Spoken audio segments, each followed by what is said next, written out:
ఆ రోజు ఒక ప్రత్యేక రోజున గౌతమ బుద్ధుడు వచ్చి తన స్థలంలో కూర్చున్నాడు. ఆ సమయంలో వందలాది శిష్యులు ఆయన మాటలు వినేందుకు ఎదురు చూస్తున్నారు. ఆ గుంపులో ఒక శిష్యుడు ఉండేవాడు. ఆయన పేరు మహాకాశ్యపుడు. మహాకాశ్యపుడి గురించి మిగతా శిష్యులందరూ అతడిని పిచ్చివాడు అని భావించారు.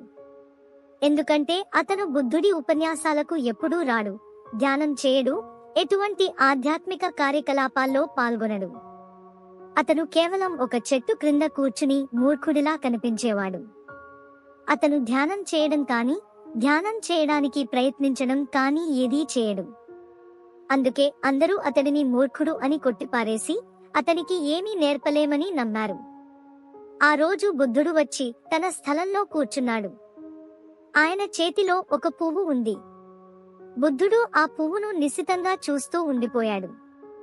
అందరూ ఆయన మాట్లాడతారని ఎదురు చూస్తున్నారు. కానీ బుద్ధుడు ఒక్క మాట కూడా మాట్లాడకుండా ఆ పువ్వును చూస్తూనే ఉండిపోయాడు. నిమిషాలు గంటల్లోకి మారాయి. కానీ బుద్ధుడు మాటలు మాట్లాడలేదు. కేవలం ఆ పువ్వులో తానే మునిగిపోయాడు. ఒక్కసారిగా మహాకాశ్యపుడు ఊహించని విధంగా హాస్యం చేయసాగాడు. అతను గట్టిగా నవ్వాడు. బుద్ధుడు మహాకాశ్యపుడిని చూస్తూ మిగతా గుంపును కూడా చూశాడు.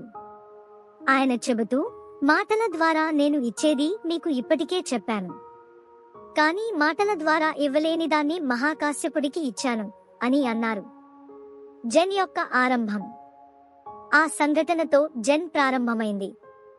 జెన్ అనే పదం సంస్కృతంలో ధ్యాన అనే పదం నుంచి వచ్చింది. బుద్ధుడు ప్రపంచానికి ధ్యానాన్ని పరిచయం చేశాడు. బోధిధర్ముడు ఆ ధ్యానాన్ని చైనాకు తీసుకెళ్లాడు. అక్కడ అది జెన్ గా మారింది. జెన్ ఒక విచిత్రమైన మార్గం, కానీ ఎంతో అందమైనది.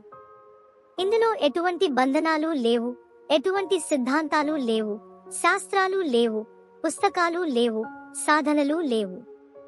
కేవలం కూర్చుని నిరీక్షించడమే. అది మీకు జరిగితే అది జరుగుతుంది. ధ్యానం ప్రక్రియ. జెన్ ధ్యానంలో ప్రత్యేకమైన పద్ధతులు లేవు. మీరు కేవలం మీ మనస్సును గమనించడమే చేయాలి. అది ఒక వేటగాడు తన మృగాన్ని పట్టుకోవడానికి నిరీక్షించినట్లుగా ఉంటుంది.